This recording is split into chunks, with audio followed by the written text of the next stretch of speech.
One thing we want people to keep in mind is make safety a priority. So make sure that everyone has a Coast Guard approved wearable life jacket.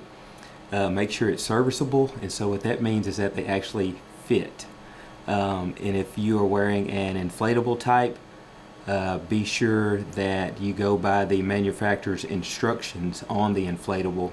Although the inflatable jacket may be Coast Guard approved, it's only Coast Guard approved if you go by the manufacturer's safety label. Also have a fire extinguisher on board your boat. Have operating navigation lights if you're going to be on the water after sunset. A Type 4 throwable device if your boat is 16 foot or longer, and a sound producing device, which gets people's attention in low visibility. Okay. And so are there any rules about using fireworks near the lakes that people need to follow? Not necessarily any rules related to fireworks this year, because we've had such a wet year. We're not under a burn ban.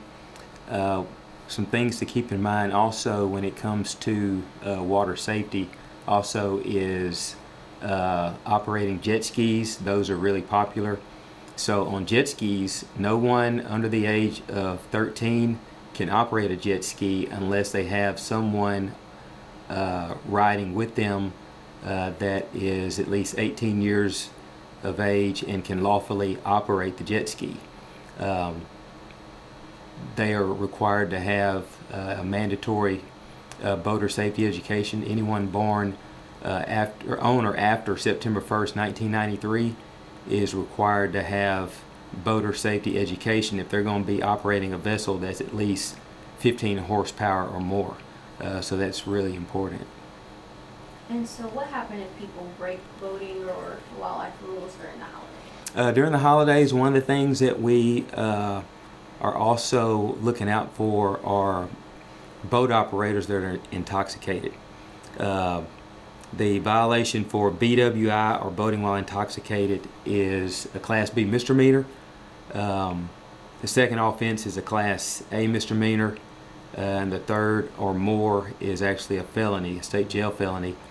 If you are arrested for boating while intoxicated and you have a child on board the boat, that's also a felony offense. And so how should people handle crowded conditions on the water? Just be conscious of other people that are present. Be respectful, be mindful. One of the things that we also have to keep in mind is operating vessels near swim areas, and back to operating a PWC or personal watercraft. You can't even operate one of those close to a swimmer, close to or within 50 feet of a swimmer, within 50 feet of a dock or other object or another vessel or shore. And so you have to stay clear of other objects when operating a personal watercraft. And that also goes for boats. Another thing about crowded areas as well is if you choose to tow skiers or others on tubes, don't do it in a congested area like at the mouth of a cove near a boat ramp. Go somewhere that's not crowded or congested. Okay.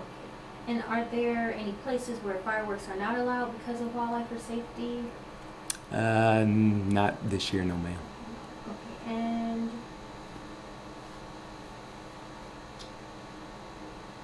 what should people do if they see like animals while boating, especially during like the fireworks? I don't know if that's a thing or not. But Yeah, no. okay. Got it. And are there any other rules people should know about this year for the celebration? When it comes to people wanting to view fireworks from the lake, be sure that your navigation lights work beforehand. Your white all-around light on your vessel must be visible 360 degrees, and a lot of times that white all-around light is not. Sometimes it's blocked by an occupant because it sits too low. It needs to sit high enough to where it's visible from 360, meaning that the center console or another seat or chair or occupant in the boat is not blocking the light.